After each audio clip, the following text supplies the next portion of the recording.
10 süchtig machende Sommerdüfte möchte ich euch heute vorstellen. Herzlich willkommen auf meinem Kanal zurück. Mein Name ist Dennis und ja, wenn ihr noch nicht hier wart oder das erste Mal hier seid, abonniert diesen Kanal, drückt die Glocke, das würde mich natürlich freuen. Ja, Sommerdüfte sind natürlich schon was Nices, ne? Ich habe immer gesagt, dass mich Winterdüfte mehr abholen, aber ich muss sagen, es ist aber meistens so, jetzt trägt man immer grundsätzlich Sommerdüfte und dann sind die schon sehr nice. Und ja, ich stelle euch heute 10 Düfte vor, die einen wirklich süchtig machen. Also mich machen sie süchtig und ich hoffe euch auch. Ihr könnt ja mal in die Kommentare schreiben, ob das auch so ist bei euch. Es ist extrem warm heute wieder und ja, passt also. Und ja, wenn ihr noch nicht in meinem Shop wart, dann schaut mal vorbei, würde mich natürlich freuen. Ist sehr gut angekommen, Merchandise und so weiter und so fort. Also schaut mal rein. So, dann bis gleich.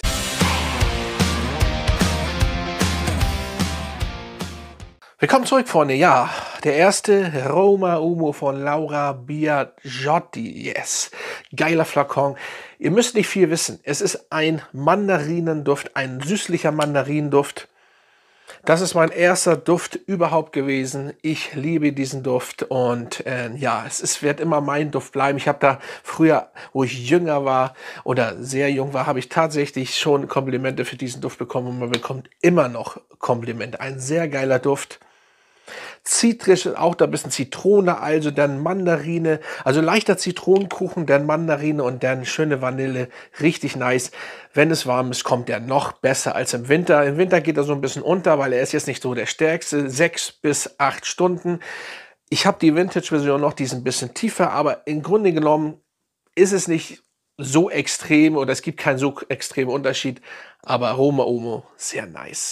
So, der nächste kommt von Atkinson 44 Gerard Street. Yes, ein geiler Duft und ein geiler Flakon. Sehr nice. Ich habe mich auf der Insel Sylt, wo ich ja öfters bin, mit Familie, echt verliebt in diesen Duft. Das ist ein süßer Ingwerduft, grundsätzlich ein Ingwerduft und mit Orchideen noch dabei und so weiter. Aber der Ingwer macht es sehr interessant, richtig. Der Flakon ist schon, der sieht nice aus, ne?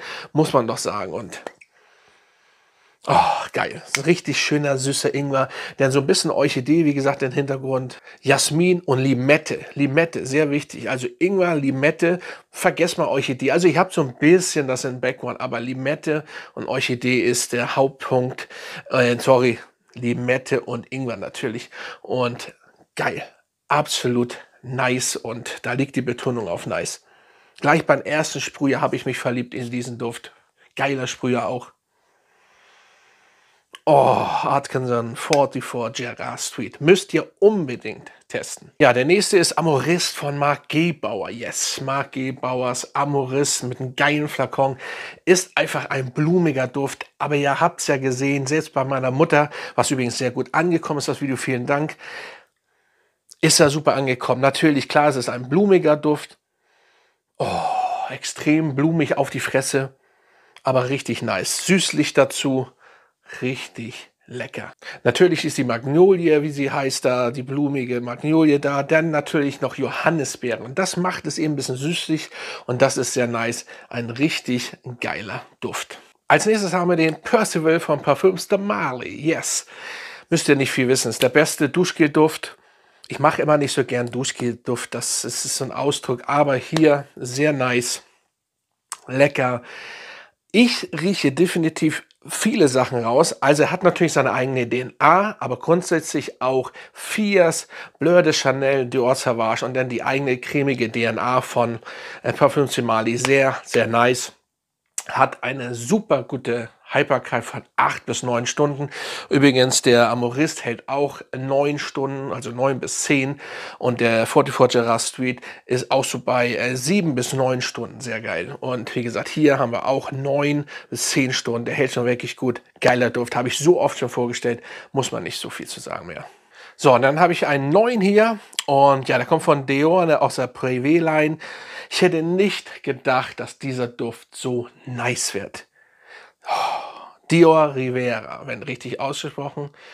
Wow, ich bin nicht so ein Fan von Feigendüften, aber das ist ein echt geiler Feigenduft mit Rose im Background. Aber echt entspannte Rose. Am Anfang sehr zitrisch, sogar sehr frisch, zitrisch auf die Fresse. Und dann nach 5 Minuten wandelt sich das in leichte Süße und die Feige. Absolut nice. Und das geht dann über den ganzen Verlauf und ich habe den bei Wärme getragen und der hält seine 8, 9 Stunden. Ich weiß gar nicht, was die auf Parfumo haben. Dieser Duft ist absolut nice. Ein bisschen feminin, ja, aber kann ein Mann sehr gut tragen, weil Feigendüfte gehen im Sommer sehr nice. Den werde ich definitiv tragen, oft diesen Sommer. Nochmal vielen Dank an Dior, die mir den Duft zur Verfügung gestellt haben.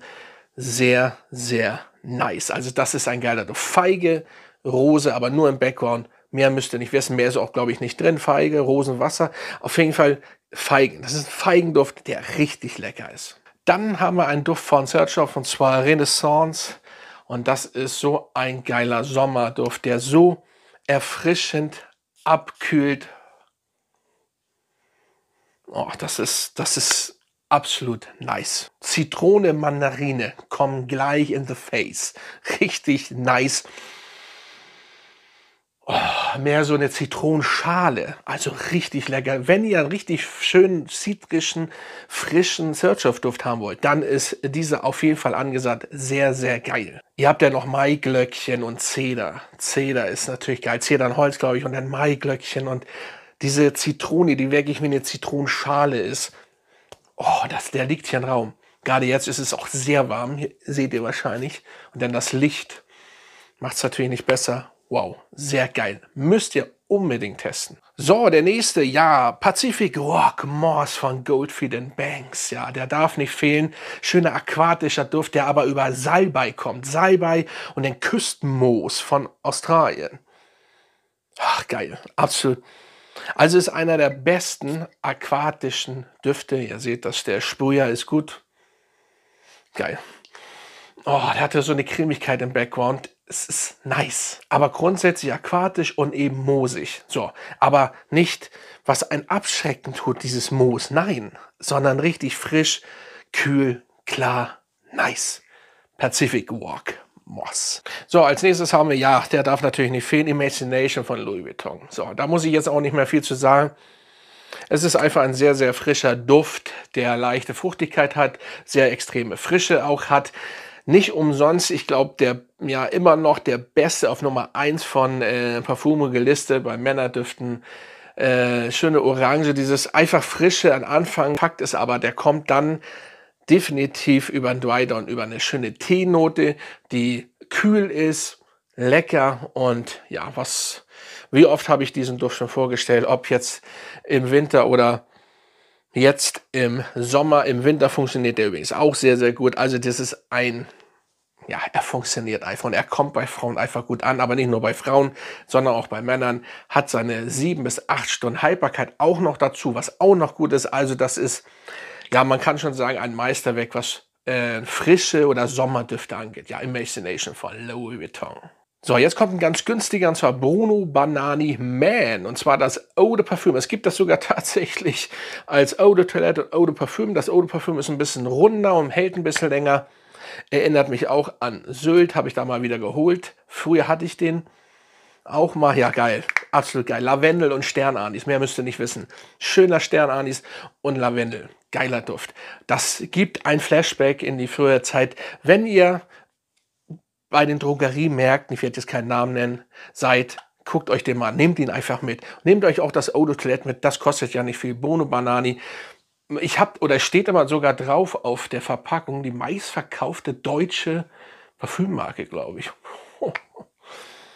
Geil. Also, aber die anderen, ja, ne, aber hier, das ist, also den sollte man tatsächlich sogar in der Sammlung haben.